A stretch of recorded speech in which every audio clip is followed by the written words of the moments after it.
10 से 20 लाख स्टूडेंट एक पहल इंडिया से जुड़ जाएंगे और इनका उद्देश्य बहुत ही पायस है, बहुत ही मतलब इतना कहना चाहिए कि पुण्य का काम है और इतना पवित्र है इनका उद्देश्य कि कितने बच्चे गाँव से आते हैं। ये खुद इन्होंने फेस किया, दिल्ली गए, कोचिंग पढ़ी और सिलेक्शन किसी कारणवश नहीं हो पाया, असफल हुए, लाखों रुपए बर्बाद होते हैं। कोचिंग का एक नेक्सस है, कैसे टूटे, गांव का बच्चा यहाँ कैसे सरवाइव करे।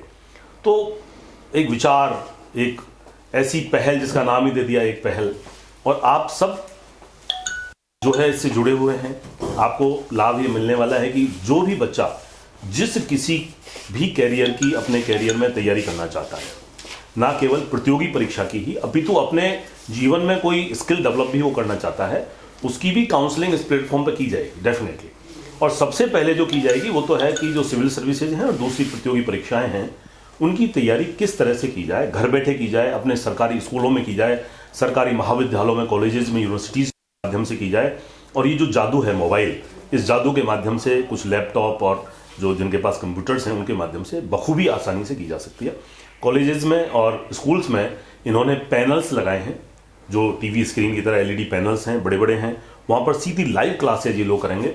और मुझे लग रहा है कि 2-3 दर्जन तो आईएएस आरएएस ऑफिसर्स इनके साथ बिल्कुल रेगुलरली जुड़े हुए हैं और बहुत सारी इमिनेंट फैकल्टीज़ है, बहुत सारे प्रोफेसर्स हैं हमारे साथ। रामानंद जी राठी जैसे बैठे हुए हैं, बहुत मूर्धन्य साहित्यकार हैं, लेखक हैं और राजस्थान हिंदी ग्रंथ अकादमी के संपादक हैं, राजस्थान साहित्य अकादमी के संपादक हैं। मधुमती अभी इन्होंने गांधी पर बहुत अच्छा उसका संपादन किया। तो ऐसे लोगों से धीरे धीरे आपको रूबरू कराया जाएगा। मैं सीधे बिंदु पर आता हूं और आपके प्रश्नों को मैं लूंगा धीरे धीरे एक एक करके। एक बात जो मुझे कहनी है, सबसे पहले वो ये कहनी है कि राठी साहब, मंजिलें उनको मिलती हैं बिल्कुल जिनके सपनों में जान होती है। बिल्कुल। और परों से कुछ नहीं होता, हौसलों से उड़ान होती है। बिल्कुल बिल्कुल। तो जो संसाधन हैं, जो रिसोर्सेज हैं, उनका अगर किसी को अभाव है तो डरने की जरूरत नहीं है, गम करने की जरूरत नहीं है, डिप्रेशन में आने की जरूरत नहीं है, अवसादग्रस्त होने की जरूरत नहीं है। बिल्कुल। एक पहल इंडिया आपके साथ है, ये अमित बहुत अच्छा काम कर रहा है, इसकी टीम पूरी बहुत अच्छा काम कर रही है और ये लोग पूरा असिस्ट कर रहे हैं कि जिन लोगों को संसाधन नहीं है वो कैसे पढ़ें, कैसे मटेरियल लाएं। इवन ये आपको पता है इसने कपड़ा यात्रा की थी, वस्त्र यात्रा पूरे राजस्थान में की थी और अभी इसका प्लान है नए वर्ष में कि किताब यात्रा करने वाला है। एक एक व्यक्ति से एक एक किताब लेगा कि लाइए, जैसे मैंने इसको एक किताब दे दी थी अभी कि पहली किताब तू मेरी ले जाओ भाई, और ले जा करके जो नीडी है, जिसको आवश्यकता है उसको दो। बिल्कुल। और फिर जिसको जरूरत है, विशेष रूप से जो सरकारी स्कूलों में कॉलेजों में जो बच्चे पढ़ रहे हैं उनको, नीडी बच्चों को घर घर जाकर के, वहाँ कॉलेजेस में, संस्थाओं में जाकर के ये देगा। बहुत अच्छा, ये इसका सपना है। तो एक पहल है और मैं समझता हूँ कि ये पहल रंग लाएगी और आपके जो भी शंकाएं हैं, समाज जो भी दिमाग में क्वेरीज हैं, जो समस्याएं हैं, आपको जो मन में ये सोचते हैं कि क्या पढ़ें, कैसे पढ़ें, क्यों पढ़ें, और भाई सबसे पहले तो ये कि हम लोग सिविल सर्विसेज की तैयारी क्यों करें। तो कुंवर बेचैन साहब ने बहुत अच्छा एक शेर पढ़ा है। वो लिखते हैं कि गमों की आंच पर आंसू उबाल कर देखो, बनेंगे रंग किसी पर डालकर देखो। बहुत बढ़िया। तुम्हारे दिल की चुभन जरूर कम होगी, किसी के पांव का कांटा निकाल कर देखो। वाह, बहुत तो जब दूसरे के किसी के गम समस्याओं का समाधान आप करते हैं तो अमित को बड़ी खुशी होती है। ये बहुत खुश था कि सर आज अपना है कार्यक्रम है, आप भूल मत जाना। और यही हुआ कि मैं भूल गया था और फिर मुझे याद आया और मैं तुरंत, हम लोग टाइम पर आ गए। खैर, तो हम बात करेंगे क्या पढ़ें, कैसे पढ़ें, क्यों पढ़ें। उससे पहले एक समस्या आपको बताता हूँ। गौरव अग्रवाल साहब से मेरी बात हुई थी, आईएएस ऑफिसर हैं, डायरेक्टर शिक्षा विभाग हैं, उनके साथ इनकी वीसी हुई है, उनके साथ एमओयू होने वाला है शिक्षा विभाग का। मैंने उनको निवेदन किया, इससे पहले भी मैं कई प्लेटफॉर्म्स पर मैं बात कर चुका था, चूंकि हम लोग प्रशासन के छोटे से अंग हैं, कोशिश करते हैं कि अपनी बात को आगे तक पहुंचाएं। हम लोग, हमारी जो शिक्षा पद्धति है, प्रणाली है, अब न्यू एजुकेशन पॉलिसी भी आ रही है, एनईपी। अभी जो शिक्षा प्रणाली है उसमें क्या है, हम लोग 12वीं क्लास तक बच्चों को पढ़ा देते हैं, फिर हम लोग बीए, बीकॉम, बीएससी पढ़ा देते हैं, बीटेक पढ़ा देते हैं, फार्मेसी करा देते हैं, बीएससी नर्सिंग करा देते हैं। ये कोर्सेज हैं डिग्री के। उससे पहले 12वीं तक बच्चा पढ़ता है, स्कूल में पढ़ता है, सरकारी स्कूलों में, उसको लगभग निःशुल्क है शिक्षा राजस्थान में, बहुत अच्छी पॉलिसी है शिक्षा की। लेकिन हमारा जो सिलेबस है पूरा, मान लीजिए आर्ट्स में कोई बच्चा पढ़ रहा है, उसने 12th कर ली कला वर्ग से, अब वो 12th स्तर के, 12वीं के स्तर के परीक्षाओं की तैयारी करना चाहता है, जैसे मान लीजिए कांस्टेबल की तैयारी कर रहा है, एलडीसी की तैयारी कर रहा है, ग्राम सेवक की तैयारी कर रहा है, पटवारी की तैयारी कर रहा है, एटसेट्रा। जो 12वीं का स्तर है उसमें और क्वालिफिकेशन सीनियर सेकेंडरी। अब वो जैसे ही सिलेबस देखता है, मान लो चयन बोर्ड से परीक्षा हो रही है या आरपीएससी से होती थी पहले, और भी बहुत सारे प्लेटफॉर्म है, तो वो देखता है तो सिलेबस तो एंटायरली अलग है। उसको 12वीं तक वो कुछ पढ़ाया नहीं जाता है और उसको फिर नए सिरे से पढ़ना पड़ता है। और बुद्धम शरणम गच्छामि, कोचिंग की शरण में उसको जाना पड़ता है। कैसे फिर सर्वाइव करेगा? 1 साल 2 साल उसको पढ़ना पड़ता है, वो चीजें पढ़नी पड़ती है जो 12th तक उसको पढ़ाई नहीं गई स्कूल में।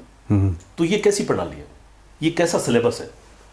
तो होना क्या चाहिए? मैंने अग्रवाल साहब को निवेदन किया और भी कई प्लेटफॉर्म पर मैंने निवेदन किया, इन लोगों की भी ये अपील है कि जो 12वीं तक बच्चों को पढ़ाया जाए वही चीज उनसे उन प्रतियोगी परीक्षाओं में पूछी जानी चाहिए। उसका स्तर बढ़ा दो आप, हायर स्तर, जिससे वो डीप तैयारी करे, अच्छी तैयारी करे जी। और आप उस करिकुलम में उसको डालें, चाहे एक स्तर तक डालें, उसका 80% 70% तक पढ़ा दें। फिर बच्चे के दिमाग में कंसेप्चुअल क्लियरिटी हो जाती है। जब कंसेप्चुअल क्लियरिटी हो गई तो वो खुद उसको गुरूम हो जाएगा, उसको कर पाएगा आगे चलकर। लेकिन उसको एबीसीडी नहीं पढ़ाई जाती। इसी तरह से तो 2 काम हो सकते हैं, या तो हमारा सिलेबस उन प्रतियोगी परीक्षाओं के सिलेबस से मीट करे, उसमें कन्वर्जेंस हो, या जो हमारा सिलेबस है 12वीं तक का, जो हम बच्चों को पढ़ाते हैं सरकारी स्कूलों में विशेष रूप से, वही सिलेबस उन प्रतियोगी परीक्षाओं में आए जो 12वीं के स्तर की प्रतियोगी परीक्षा है। आप एग्री करते हैं इससे? बिल्कुल बिल्कुल आना चाहिए। तो ये क्या होगा कि हम जो पढ़ा रहे हैं वही आएगा, उसका अच्छा स्तर आएगा तो बच्चा अपने पास तैयारी कर सकता है, खुद सेल्फ स्टडी कर सकता है, तो वो बचेगा। ये जो कोचिंग का नेक्सस है, ये जो जाल है, मकड़ जाल है, इससे बचेगा। और यही इसका उद्देश्य है अमित का। तो बड़ी अच्छी ये पहल है, एक पहल इंडिया। आपको पूरा डिटेल पता है। इनका अंतिम लक्ष्य है उन 20 लाख बच्चों से जुड़ना जो या तो 12वीं तक के स्कूल में पढ़ते हैं, जहां 10,000 स्कूलों में पैनल भी लगे हुए हैं, या उन 450 सरकारी स्कूलों में पढ़ते हैं जहां पर भी पैनल ये लोग लगवा रहे हैं, कोशिश कर रहे हैं, और 10 लाख लगभग वहां हैं स्टूडेंट्स।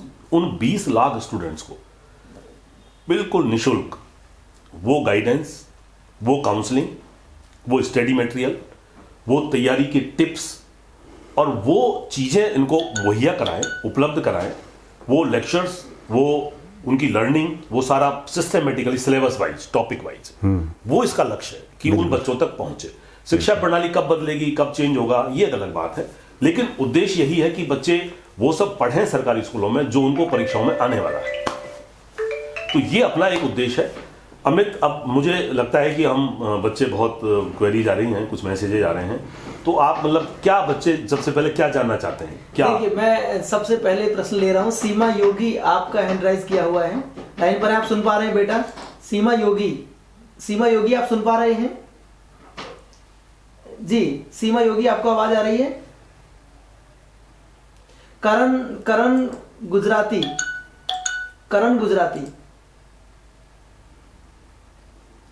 आवाज आ रही है आपको? कम्युनिकेशन तो है ना इसका? नहीं, हाँ, आवाज आ रही है आपको? सभी बच्चों ने दबाया होगा। कोई बात नहीं, मैं ये जो पूछना चाहते हैं मैं बताता हूँ एक चीज और।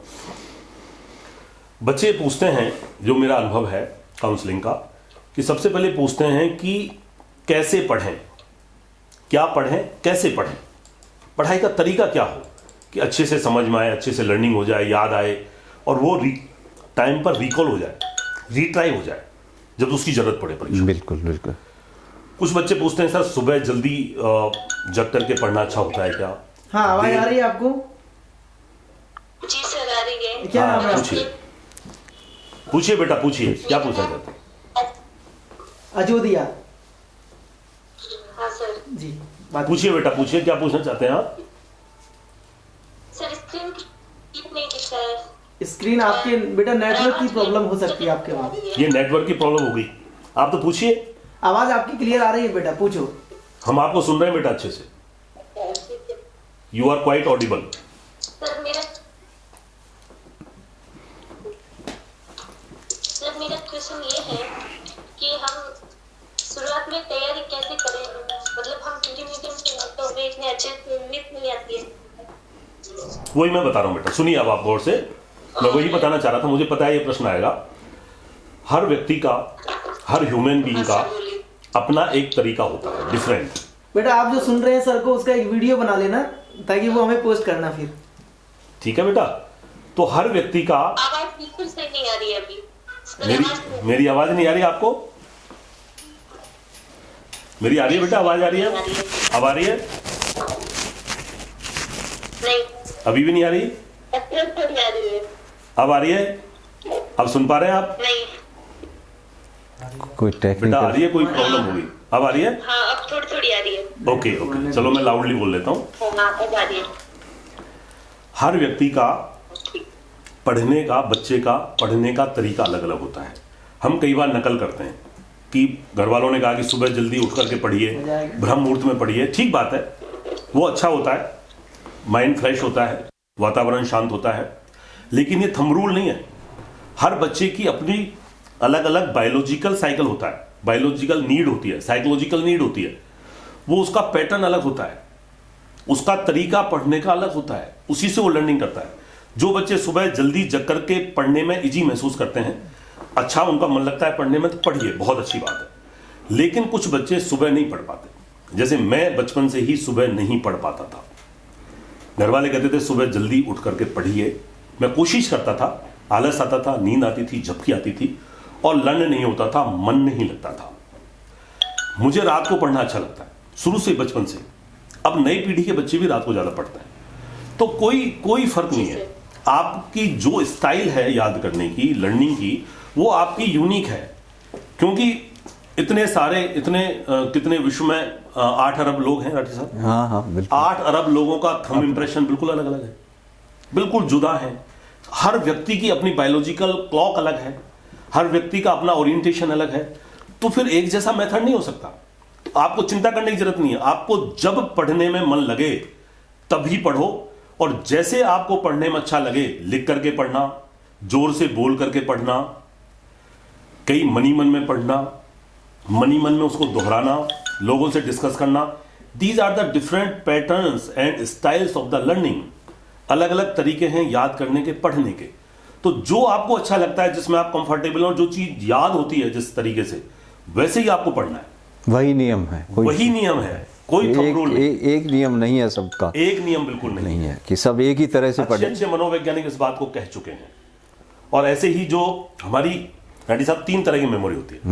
एक कॉग्निटिव मेमोरी है, संज्ञानात्मक, दूसरी शॉर्ट टर्म मेमोरी होती है, तीसरी लॉन्ग टर्म मेमोरी होती है। हाँ हाँ। इसके सबके अलग अलग मेथड होते हैं। तो चीजों को रिवीजन करना बहुत जरूरी है, टाइम पर रिवीजन करना जरूरी है। इसका मैं डिटेल अभी बताऊंगा आपको जब कोई प्रश्न आएगा। तो ये क्लियर हो गया कि आपका जब पढ़ने में मन लगे और जिस तरीके से आपको पढ़ना अच्छा लगे, वैसे ही आपको पढ़ना है। किसी को लिख के अच्छा लगता है तो लिख के ही पढ़ना है, किसी को जोर जोर से बोल के अच्छा लगता है तभी याद होता है।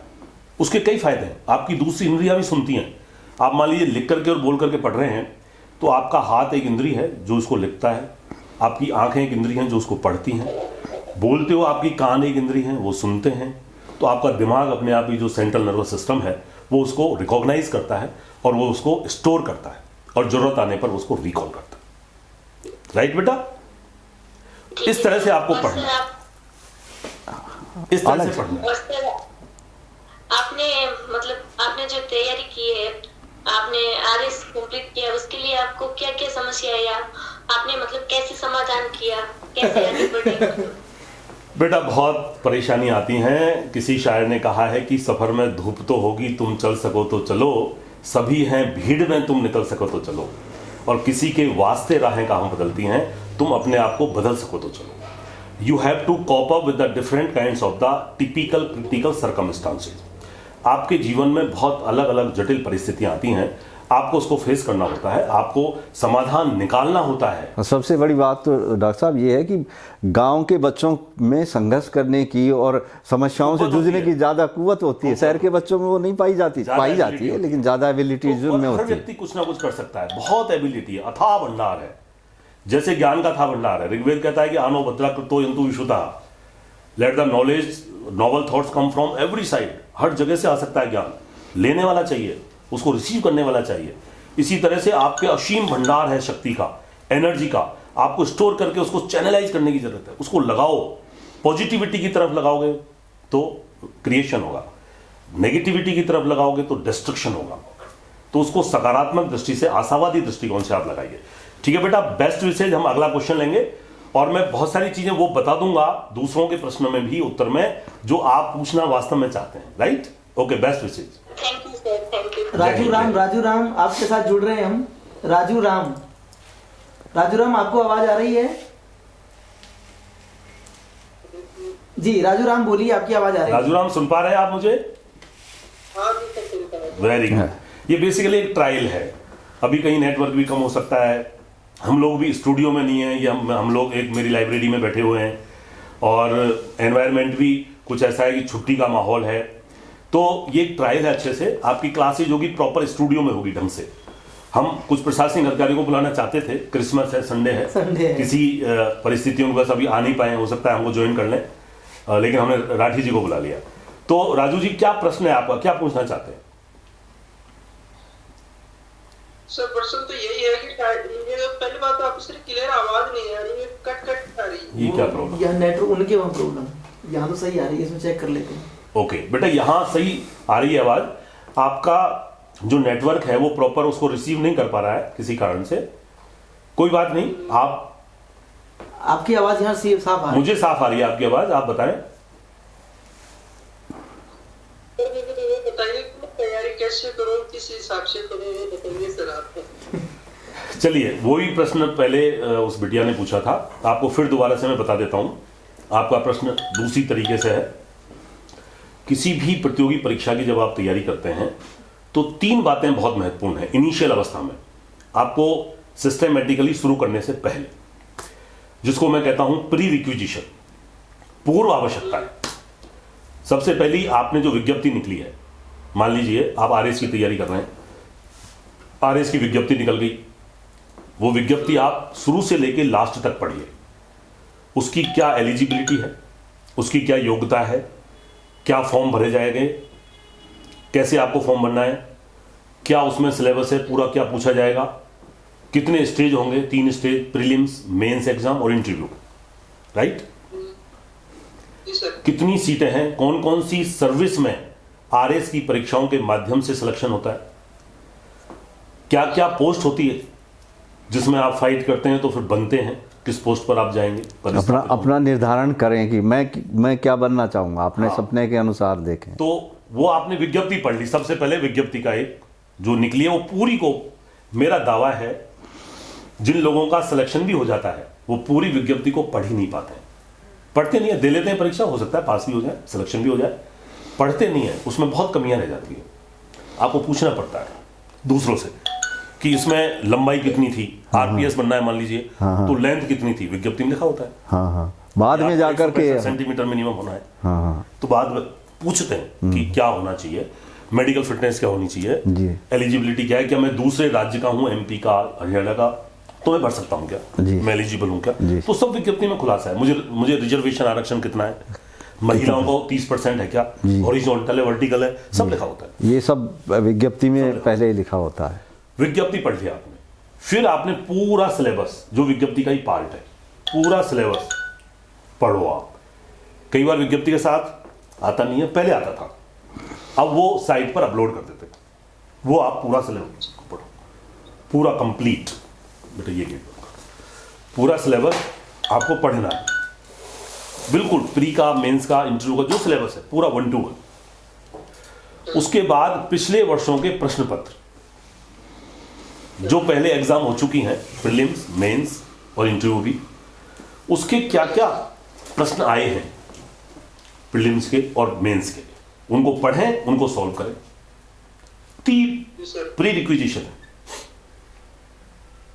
3 प्री रिक्विजिशन, इनसे आप गुजरो, इनकी तैयारी करो। उसके बाद जो सिलेबस का एक एक पार्ट है उसको लेते जाओ और पढ़ते जाओ, लेते जाओ और पढ़ते जाओ। तैयारी मेंस एग्जाम की शुरू करनी है, तीनों की एक साथ होती है। आप जब मेंस की शुरू करेंगे तो प्री को भी ध्यान में रखिए, आप अपने इंटरव्यू को भी ध्यान में रखिए। मतलब किसी के साथ आप संवाद करेंगे, कम्युनिकेशन करेंगे तो शुद्ध आपको बोलना आना चाहिए, आपकी बॉडी लैंग्वेज अच्छी होनी चाहिए, आपकी पर्सनैलिटी अच्छी होनी चाहिए। वो कैसे बनती है? कम्युनिकेशन से बनती है। आप एक्सपोजर स्कूल में या कॉलेज में जब भी मौका मिले आप बोलिए, स्टेज पर जाइए, बोलिए, कक्षा में खड़े होकर बोलिए, वहां स्टेज पर जाके बोलना बहुत इंपॉर्टेंट है। क्या बोलना, सही गलत, वो इंपॉर्टेंट नहीं है, वहां जाके खड़े होना इंपॉर्टेंट है। तो वो एक इंटरव्यू हो रहा है आपका, एक खुलापन, ये कॉन्फिडेंस, हाँ कॉन्फिडेंस आता है, एक निर्भीकता आती है और एक कॉन्फिडेंस बिल्डअप होता है भीतर से। मैं कह सकता हूँ इस बात को और अच्छी तरह कह सकता हूँ। शब्दों का चयन कैसे हो, तो क्या पता लगता है जब व्यवहारिक रूप से आप बोलते हैं। बिल्कुल बिल्कुल। तो बेटा इस तरह से आप तैयारी की रूपरेखा बनाएं, ये ब्लूप्रिंट है। मेरी एक किताब है, आप भी बन सकते हैं आरएस टॉपर। बेसिकली वो यही बताती है कि जीरो से लेकर लास्ट तक क्या क्या पढ़ना है, कैसे पढ़ना है, क्या सिस्टम से पढ़ना है। और टॉपर्स जो आरएस हुए हैं 25-30 अभी जो मौजूद हैं, उन सबके इंटरव्यूज हैं उसमें। जी सर। ठीक है बेटा, फिर अपन और डिटेल संवाद करेंगे। थैंक यू, बेस्ट विशेष, शुभकामनाएं राजू राम जी।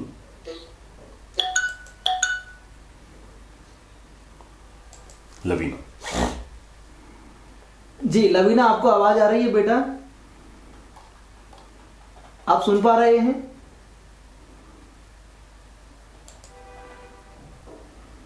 आवाज आ रही है आपको? कितने लोग जुड़े हुए हैं अपने साथ अभी? अभी 58 लोग। जी लवीना जी, आवाज आ रही है आपको? निकिता या लव? निकिता बात कर रहे हैं जी। नितेश जी, आवाज नहीं आ रही आपको? पूछिए बेटा, जो सवाल पूछना है आपका। तो राठी जी, बात यह है कि बेसिकली जो बच्चा प्रतियोगी परीक्षा की तैयारी करना चाहता है जी, तो क्या उसका ओरिएंटेशन होना चाहिए शुरू में, मतलब किस तरह से वो आगे बढ़े? क्या चीज है जो मतलब उसको आगे ले जाए, उसको प्रेरित करे, उसको मोटिवेट करे और उसकी मंजिल तक कैसे पहुंचाए? जिसमें गांव के बच्चों को खास तौर से देखता हूं डॉक्टर साहब। गांव में जब हम देखते हैं तो सबसे पहले ये है कि बच्चा जो है वो अपनी महत्वाकांक्षा को, बाहर के जो क्षेत्र है, जो अपने आसपास जो जाता है, तहसील में जाता है, एसडीओ ऑफिस में जाता है या पुलिस के ऑफिस में जाता है, वहाँ से वो अपने सपने को बनाता है, बिल्डअप करता है कि मुझे क्या करना चाहिए। और उसकी तरफ फिर वो एक, जैसे आपने बताया, वो अपनी क्षमताओं को देखे और उस ढंग से वो अपनी तैयारी करे कि मैं किस तरह से पढ़ सकता हूँ अधिक ढंग से। आवाज आ रही बेटा? हाँ बेटा। निकिता, आपकी आवाज साफ नहीं आ रही है बेटा। 2-3 तो मिक्स नहीं हो रही, मुझे ऐसा लग रहा है 2-3 लोग मिक्स हो रहे हैं शायद। नहीं, आप आवाज आ रही है आपको? यहाँ से नहीं। Yes sir. जी हाँ बेटा, पूछिए क्या पूछना चाहते हैं। सर मेरा क्वेश्चन ये है कि आप दो बोल। सिविल सर्विसेज एग्जाम देते हैं तो उनको कॉलेज के जस्ट बाद देना चाहिए या फिर कॉलेज के खत्म होने कुछ साल बाद बहुत और अच्छा, तैयारी बहुत करनी अच्छा। चाहिए? दूसरा भी कुछ बोल रहा है लोग। हाँ, वो तो अब पूरा नहीं होगा। चलिए, ये अपन यहाँ इनका जो वॉइस है वो यहाँ से बंद करते हैं, यहाँ से चालू करते हैं। ओके, हाँ बेटा, बहुत अच्छा प्रश्न है आपका निकिता। देखिए, अभी जो जमाना है, मेरी आवाज आ रही है आपको? हाँ सर, आ रही है। अभी कट थ्रॉट कंपटीशन का युग है, प्रतिस्पर्धा का युग है। पहले तो हमने सोचा नहीं था, हम भी जब फर्स्ट ईयर में गए बीएससी में तो हमने सोचा कि कॉम्पिटिटिव एग्जाम की तैयारी करनी चाहिए। हमें लगता था कि मैं एक निबंध प्रतियोगिता में बैठा तो मुझे पूरे प्रदेश में, पूरे राज्य में प्रथम स्थान मिला, तो मुझे पता नहीं था कि मैं इतना अच्छा लिख पाता हूँ। मेरी लिखने की कैपेसिटी और वो अच्छी है, क्षमता अच्छी है। मुझे मेरे टीचर ने बताया कि बेटा तुम बहुत अच्छा लिखते हो, तुम निबंध प्रतियोगिता में जिले लेवल पर फर्स्ट आए हो, फिर राज्य स्तर पर फर्स्ट आए हो, तुमने पूरे स्टेट में फर्स्ट पोजीशन ली है। हमको जिला कलेक्टर ने भी सम्मानित किया। तो जब मुझे लगा कि यार मैं अच्छा लिख सकता हूँ, तो उन्होंने कहा कि ये जो IAS RS का एग्जाम होता है ये बस लिखने की कैपेसिटी है, this is the art of writing, कि आप कैसे अभिव्यक्त कर पाते हो बहुत अच्छे से, तो अच्छे नंबर मिलेंगे आपको और आपका सिलेक्शन हो जाएगा। तो मुझे आभास हुआ, मैं लिखने लगा उन्हीं दिनों से। बहुत सारे निबंध प्रतियोगिता में बैठा, वाद विवाद प्रतियोगिता में गया, होती थी पहले वाद विवाद प्रतियोगिताएं होती थी, अभी भी होती हैं, डिस्कशन होता है। तो वहाँ पक्ष में बोलते हैं, विपक्ष में बोलते हैं, तो एक मतलब पर्सनैलिटी खुल के आती है सामने, एक्सपोजर होता है। तो मुझे लगा कि यस, मैं तो लिख सकता हूँ और टॉपिक्स पर बहुत अच्छे से लिख सकता हूँ, अलग अलग बिंदुओं पर। तो एक मन में जिज्ञासा पैदा हुई, फिर आगे बढ़ते गए, परीक्षाएं देती गई। देते गए, कई विभागों में मैं रहा, RS अलाइड परीक्षा में चयन हुआ, फिर लगातार मैंने हार नहीं मानी, मैं देता गया। पारिवारिक दायित्व थे, शादी हो गई थी, बच्चे हो गए थे, और फिर आगे सिलेक्शन होता गया और एक मुकाम पर मैं प्रॉपर RS में मेरा चयन हुआ। और फिर मैंने उन्हीं दिनों जब मेरा नेट स्लेट PhD हो गया, तो करीब आज से 22 वर्ष पहले, 23 वर्ष पहले 99 में मैंने पढ़ाना भी शुरू किया। तो बच्चे आते थे तो मैंने पढ़ाना शुरू किया, NET SLET, IAS, RAS, RJS भी मैंने लॉ किया, और मैंने RJS की भी परीक्षाएं दी, कुछ साक्षात्कार में 1-2 नंबर से मैं रहा 2 बार। तो ये एक आपको जब आभास हो जाए कि आपको लगता है कि आप उस सिविल सर्विसेज के लिए बने हैं और वहां तक पहुंचने में आप में कुव्वत है, एबिलिटी है, तो आप तैयारी शुरू कर दें। चाहे वो मिडिल क्लास से हो सकती है, चाहे वो सेकेंडरी हायर सेकेंडरी से हो सकती है, चाहे वो फर्स्ट ईयर से तो डेफिनेटली हो सकती है। फर्स्ट ईयर से तो करना ही करना है आपको तैयारी। और जो BA का सिलेबस है उसका तो वही लगभग बहुत सारे पार्ट जो है वो GK का पार्ट है, चाहे वो हिस्ट्री है, चाहे वो ज्योग्राफी है, चाहे वो इकोनॉमिक्स है, चाहे वो पॉलिटी है, ये सब पार्ट है अपने GK। हाँ, बाद में विकसित हो जाता है, बाद में विकसित हो जाता है वो सिलेबस, शुरू में वही रहता है। और ये तय मानिए, जो बच्चा अकादमिक परीक्षाओं में अव्वल रहेगा वो अच्छा टॉप करेगा, उसको कंसेप्चुअल क्लियरिटी रहेगी, चीजों को समझेगा और लिखेगा तो नंबर आएंगे, टॉप करेगा।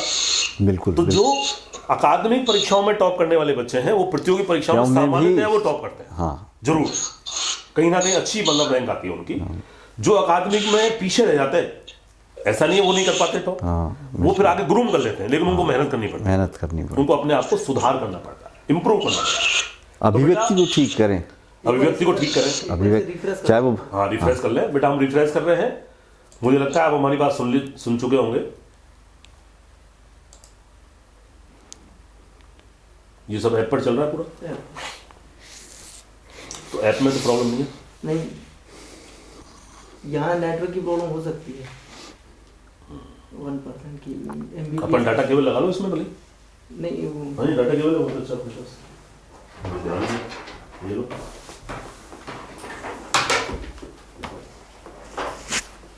लगा लो सीधा आ जाएगा डाटा केबल।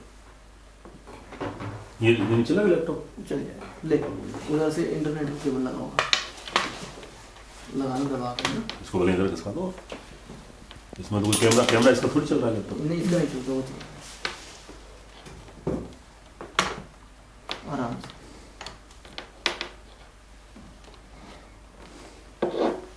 आवाज आएगी जब लगेगी। लग गया? यहाँ तो आया नहीं। आएगा सर।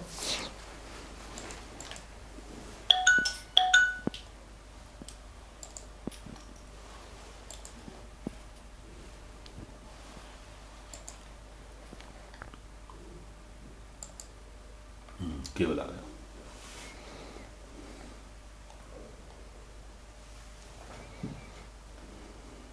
लग तो गया ये। एक साथ कई बच्चों की आवाज आने लग रही थी तो कहीं लगा दिए उसमें।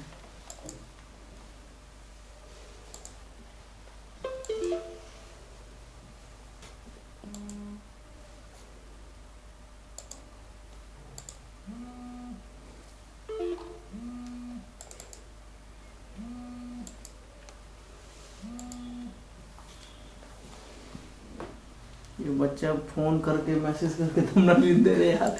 अब आ गया ना, ये दम ना लेने दे रहे। इसमें ये अच्छा है, थोड़ा ट्रायल में कंप्लीट हो जाएगा ना, पता चल जाएगा कहाँ कहाँ चीजें चल रही हैं। कैमरे में शो कर गया था।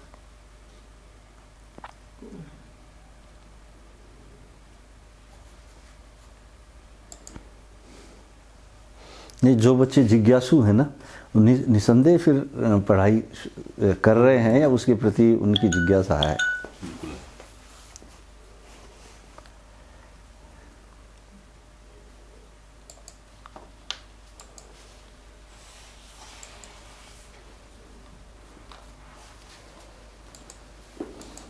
नेट चल गया? चल गया ना? ये हाँ, केबल आ गई इसमें। केबल आ गई। अच्छी स्पीड है, 100 से ऊपर की है।